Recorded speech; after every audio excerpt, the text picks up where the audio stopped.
Thank you. Let's take the next question. I think you've done an excellent job tonight of defending capitalism. Capitalism has treated you well. In general, it's treated the people in this audience well. And as you say, people respond to things based on their self-interest, so I think they've responded well to you. What I'd like to get to now is the question of the relationship between morality and economic policy, which you talked about before in terms of the quotes from Thoreau. You said that the worst sort of person is the person who's going to try to be charitable and is going to try to be...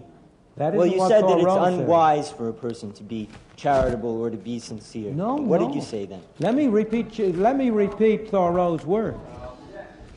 Thoreau's words were, if I knew for certain that a man was coming to my I think we heard coming to my house with the conscious design of doing me good, I should run for my life.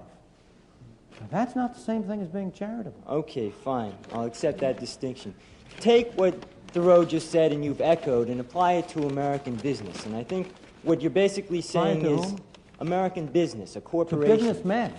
You are the head of a corporation. Oh, you're applying to me as the head of a corporation. Right. Can I ask you the question, please? Sure. Now, it seems to me that the implication is that that corporation should not try to do anyone else good, because then the people would run away.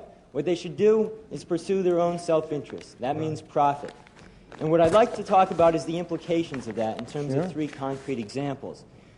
I believe that a couple of years ago, when there was a major flood in Pennsylvania, you came out as opposed to aid for those disaster victims, based on the rationale that they had bought the land at lower prices because the risk was known, and they shouldn't be given any aid. I'd like people to consider the implications of that. Secondly... That isn't what I came out against. I came out against the government providing flood insurance at low cost in advance. I did not come out against private individuals giving charity to the people. But what about disaster aid by the government? I think government insurance of nuclear power plants. Well, it's the same thing. The nuclear power plants ought to be required to pay for full insurance themselves, and that ought to be incorporated in their charges. I'm not in favor of government subsidization of nuclear power plant insurance. Okay, a second... Look, don't attribute to me your conventional views of what, quote, a conservative believes, because I'm not a conservative. I'm a believer in freedom.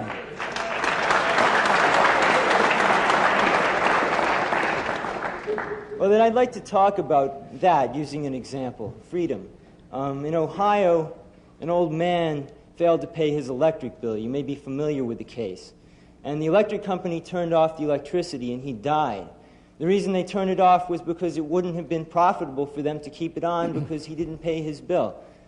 Do you believe that was right?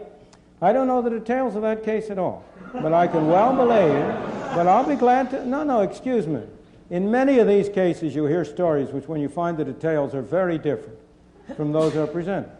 But let's suppose it were true, which is what I was going to go on to say. You know, why do you want to stop me? Why do you assume I'm always going to give the wrong answer? Let's assume the facts were true. The result is tragic. Who is responsible? Is it really the responsibility? Should I blame the people? Let's suppose that for a moment, let's suppose that the electric company were to follow the practice of never turning off anybody's electricity. Let's just for a moment take that other extreme. Then this wouldn't have happened. Who would pay the cost? Are those the only two alternatives? Well, for a moment, we can come to other alternatives, but I just want to show you the logic of the case. Because You're I want to show you... absurdity. No, it's not an absurdity, because I want to show you that what you have to ask about are the costs imposed on different individuals. The electric company is meaningless. The electric company is a non-human institution. The electric company, what you must talk about are either the stockholders of the electric company, the employees of the electric company, or the customers of the electric company. Those are the people involved. Now, if you go to the other extreme and adopt a policy that the electric company will never turn anything off, then you effectively institute a system under which the only people who will pay for electricity will be those who pay for it voluntarily. Now, the number of people who will do that... Are those the only two alternatives? No, but I'm just showing you, I want to go, you've gone to one extreme, I'm going to the other extreme and show you that where the responsibility really lies for the kind of thing you're describing. The responsibility really lies not on the electric company for turning it off, but on those of this man's neighbors and friends and associates who are not charitable enough to enable him as an individual to meet the electric bill. You're blaming the wrong person for what happened. Okay. Well, I think people understand that example. I have just one more.